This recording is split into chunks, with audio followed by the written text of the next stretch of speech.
The issue of immigration has become a hot topic across the country as cities try to figure out how to handle mass protests and immigration enforcement.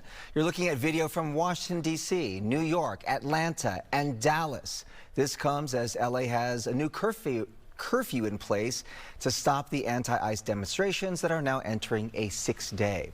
We are hearing more. National Guard troops could be on the way. We have Doug Luzader live from Washington now, and the protests spreading to other cities around the country. Doug, we saw Governor Newsom making that primetime address last night, predicting exactly that.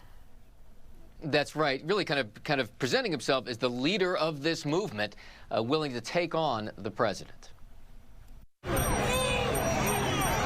Protesters for a time shut down the 101 freeway in Los Angeles. That follows the looting of nearly 24 businesses.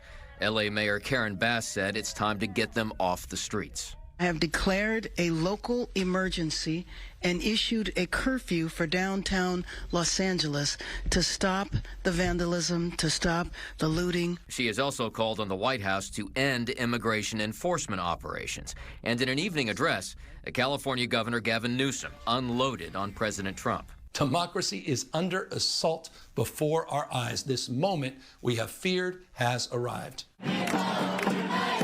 And this goes beyond just L.A. now. There have been protests in Chicago, New York, and a number of other cities.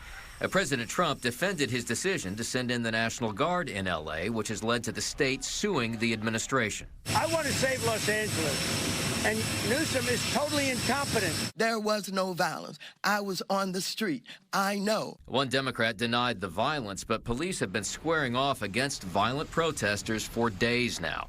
And just outside of L.A., a contingent of Marines now poised to enter the city that is now bracing for more demonstrations today.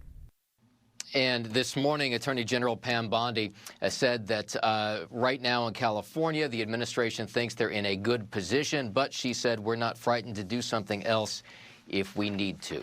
And back to you guys. And Doug, there is a hearing tomorrow, I believe it's scheduled for, on Governor Newsom's emergency motion for the court to block the Marines from patrolling the streets and protecting the federal buildings here in L.A. Yeah, this really has to do with what role they can play in terms of their deployment to the city of Los Angeles, assuming this happens.